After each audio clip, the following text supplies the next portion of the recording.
Welcome to Healing Mindset, the space where we talk about real healing, not the highlighted real version. The kind that shows up in your habits, your self talk, and what you do when nobody is watching. Tonight, we are getting into something that hits a lot of us right in the nervous system: empowerment through fitness.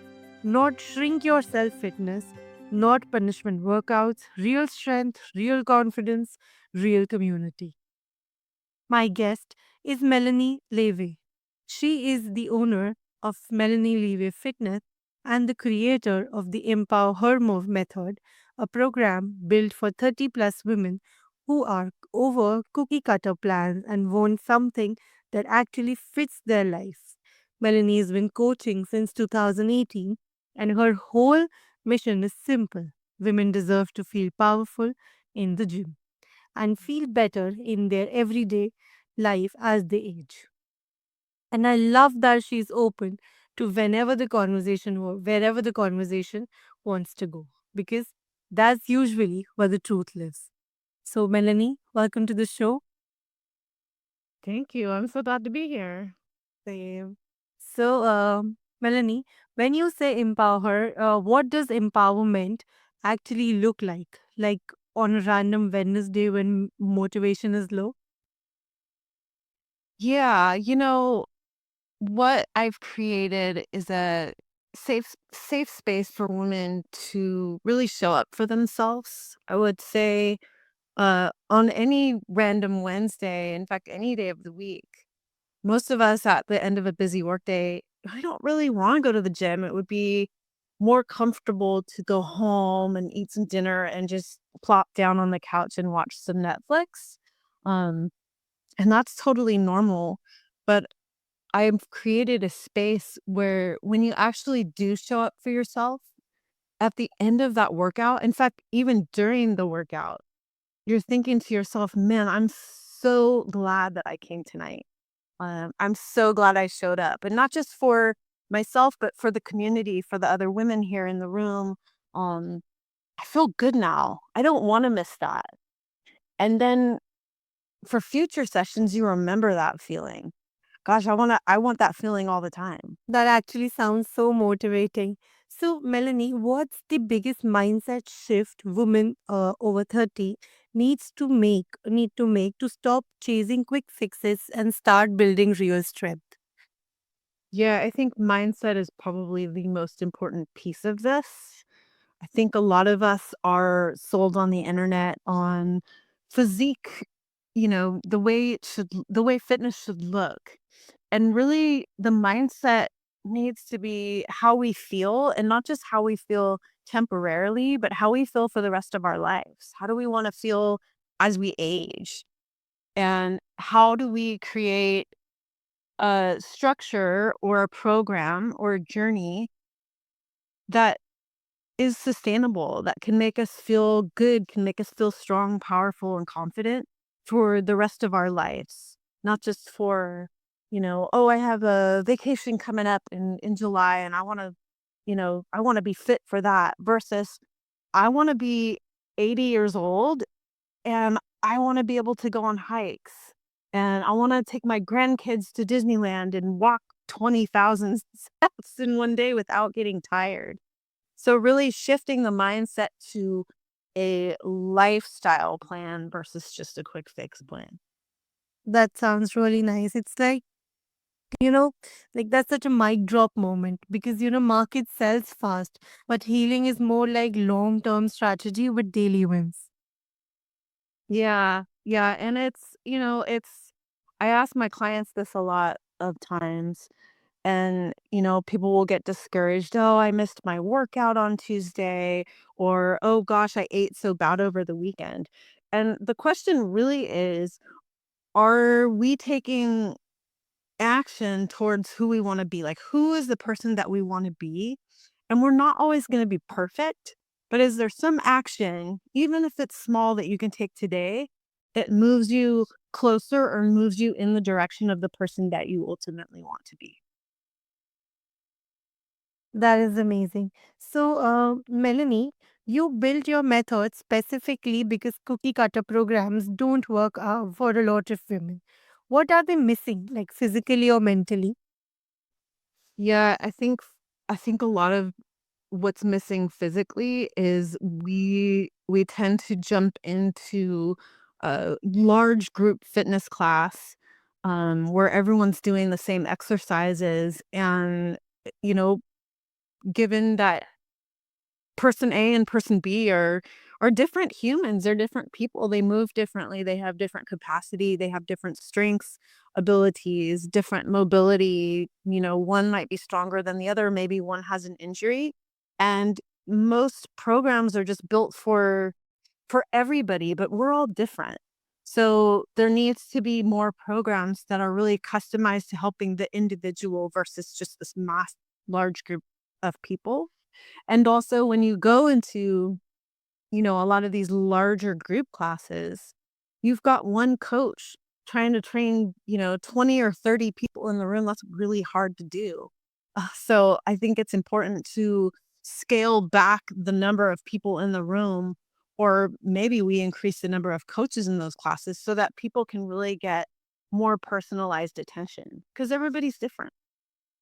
That is very true. That is something I agree to. And I feel like a lot of people listening in right now would also relate with it. So, Melanie, if someone has tried everything and keeps falling off, like someone like me, how do you help them redesign the plans so it's actually sustainable? Yeah, I think most people like you said, thank you for sharing that. I think most people are scared to start because they failed in the past. And I think that's probably the number one reason why people don't start. Well, I don't want to fail again. Failure feels horrible, right? Feels terrible.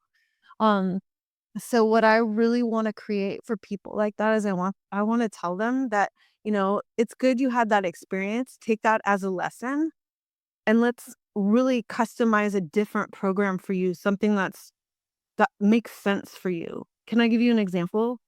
Definitely, please do. So I have a client right now who she's in one of my habit building programs. So she works out a couple times a week using my app, but she also is enrolled in a habit structure program. So since essentially you have accountability around habits. And so we had created a habit for her to get around 10,000 steps a day, and she just wasn't hitting it. And, I asked her, I said, "Hey, so is this not, is this not an approachable habit for you right now? Because I don't want people to feel like a failure, right? So maybe I'm not going to push her in well, you need to get 10,000 steps. Maybe it's like, hey, like maybe if this habit isn't approachable for you right now, let's drop that number down and let's try a habit that maybe is a little bit more approachable for you right now, something that you can experience success in." 'Cause if we keep pushing clients to fail, they're gonna give up, right? It doesn't feel good. So how can could we create a habit or some sort of structure where they're winning? That is actually very true. And I feel like if a plan only works for a perfect week, it's not really a plan. It's like a fantasy deck. Yeah, exactly. Yeah. So a lot of people think confidence is something you either have it or you don't. You talk about building crazy confidence. How do you coach that? Mm, that's a that's a really good question. Um, I think it happens over time. I don't think that you can wake up in the morning and all of a sudden you're this new confident person. I think it's practicing mindset and being consistent. I think confidence comes with creating consistency and structure over time. That confidence starts to build. Um, I don't know if that makes sense. So, um, I'll I'll give you another great example. I have a client walk into the gym for her first session. She's really, you can just tell she's scared. She has a lot of fear. She's like, "Oh, I don't know what it's going to be like in here. I feel like people are going to look at me weird. I feel like I'm not going to be able to do anything." And I just support her and I create a safe space for her. We start doing the workouts. I'm not kidding. 1 month later, she walks in like she owns the gym. she's like, "What are we doing first?" Or she just starts doing her warm up without me. So I think that, like, keep coming back to it, keep putting yourself in these, potentially uncomfortable situations. And over time, you realize, like, hey, this isn't so bad. I can do this. I think that's where you can build crazy confidence. That is actually amazing, and I feel like a lot of listeners of ours is going to benefit from that. What are one or two confidence habits you teach that have nothing to do with the scale? Um, I mean, I think that when when you're creating structure and consistency in one place, it's going to expand out into other places. I don't know if this answers the question, but um, you know, when you continue to show up for yourself, whether that's at the gym or in any activity that you do, and you start to build confidence and feel better about yourself, that's going to expand out into other things. So a gratitude practice, for example, if you have a gratitude practice and every day you identify or speak out loud something that you're grateful for or something great that happened that day, you'll start noticing over time the people around you, you might ask them, like, "Hey, you seem down today," or maybe you don't say you seem down today, but you notice someone's feeling down. Like, and maybe you'll ask them, like, "Hey, what's something good that happened today?" So I think the confidence and habits that you create in one place can expand into other areas of your life.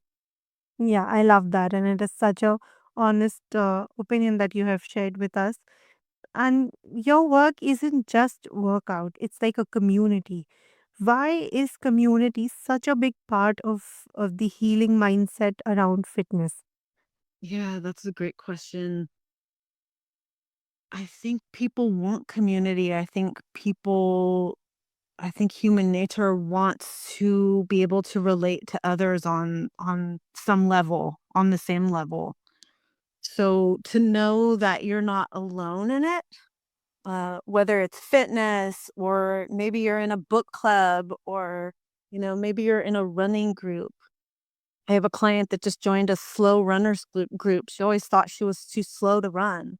Now she's found a community of other runners who are quote unquote slow, right? So I think it's finding the community that not only has things in common with you, but also is there to support you. You feel more understood. I'm part of a women's networking group of other small business owners, and it's just really nice to talk to people that get it. Like, yes, like I am a small business owner, not only am I the CEO, but I also do all the communications and I'm the social media manager and I'm the chief financial officer and I'm doing all these jobs. And in this community of like-minded people and people like you find relationship with them in that community because you're experiencing similar things. I think that's really important. That is actually very important, and it answers a lot of our questions and doubts in our head. So, for someone who feels intimidated or not fit enough to join a group, how do you help? I think the first thing I do is just, you know, hey, it's scary here. Your first session is scary. This is a scary place. I might tell them my story. Hey, the first time I started going to a gym, I wouldn't walk near the weights. I'm like, I'm gonna stay right over here by the treadmills because I know how to use these. And again, it's the same thing with building confidence and consistency. It's like sometimes we have to get uncomfortable to stop dealing that intimidation and to start feeling more secure and really owning like, hey, like I'm not perfect, but I'm gonna get a little bit better every day. And I'm gonna keep coming in here and I'm gonna realize, hey, you know what? No one's watching me. No one cares what I'm doing. I'm feeling stronger. Now I'm excited to be here. Now this is slowly becoming my place, not some other person's place that I go. I feel like I'm intruding. No, this is my gym. This is my place. This is where I go to feel strong. But just acknowledging is the word I was looking for. So just acknowledging like, "Hey, you know what? It is scary here. It is scary here." Maybe sharing stories like about the client I was telling you about earlier that walked in and she was really, really fearful and really scared, and now she walks in like she owns the gym. That is actually very motivating. Yeah, I agree. And honestly, being seen while you're still becoming is brave. Like that's leadership and not insecurity, I feel. Yeah. So, women who are 30 plus and are juggling stress, hormonal shift, busy lives, and sometimes burnout, how do you teach women to train with their body instead of fighting with it? Yeah. We all show up to our workouts or our day in general in a different place. So, the first question that I ask my clients, whether it's a one on one client or in a small group setting, I ask them the same question every single day. I say, "Hey, how's your body feeling today?" And I get different answers. Sometimes people go, "I'm fine." And I am like, "No, you're not. There's got to be something going on because we all have something going on. Oh, I didn't sleep good. I didn't sleep good last night. Or my lower back's kind of hurting today." And so by checking in and seeing how they're feeling, it really allows me to really truly take care of them on a more personal, customized level versus just like, "All right, we're doing this workout. Oh, that's right. So and so didn't sleep good last night, or so and so didn't eat a lot of food today. She might be very low energy. I'm going to make sure that I nourish her experience tonight and not push her too hard because now I have an understanding of how she's feeling in this moment." That is actually beautiful. And so, Melanie, what is your go to reset protocol for someone who feels exhausted but doesn't want to quit on themselves? Someone that feels exhausted but doesn't want to quit on themselves. I think we're all exhausted a lot of the times. We have busy jobs, families, stress. Um, I think just the reminder that this workout or, I'll even just say moving our bodies instead of a workout. Hey, moving your body tonight is going to make you feel a little bit better. And so you go at whatever pace feels comfortable to you. And usually if someone comes in and they're just not feeling it, I would say in about 10 minutes, they kind of forget about how they were feeling before and now they're already feeling better. That is so important. And this is so beautiful what you just shared with us because goal isn't to go harder, it is to go smarter. And healed mindset is basically high performance with self-respect. Mhm. Yeah, exactly. And everybody's in a different place every single day. So being in tune with my clients is really important, but also helping clients be more in tune with their own self, with their own body, with what's going on, so that they can communicate that to me and so that I can better help them is a really big piece of the Empower method. It's not just a cookie cutter workout. I really truly want to understand how you're feeling, how your body's feeling, and what's been going on in your life so that we can give you the best experience possible. Yes, it is absolutely amazing. So, Melanie, if any of our listeners who want to connect with you, know more about your work, how can they reach out to you? So the best way to reach out to me is through my website. My website is www.melaниelevyfitness.com. And on that website, not only can you read about the different programs that I have available, but there's also a button or many buttons on the website that can connect you to my calendar so we can hop on a quick 15-minute discovery call and learn more about if we are a great fit to work together. That is amazing. I will make sure to mention all these details into the show notes. And Melanie, thank you so much for this amazing time.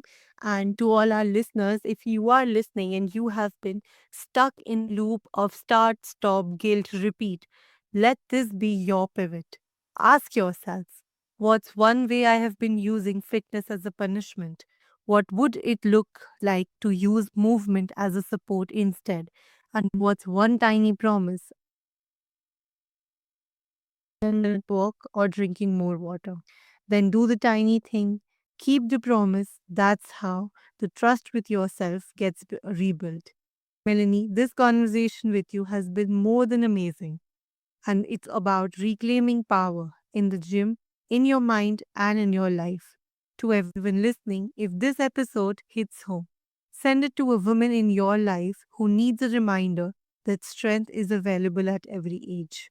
And if you want more real conversations like this, follow the show, drop a review. It helps more people find the space.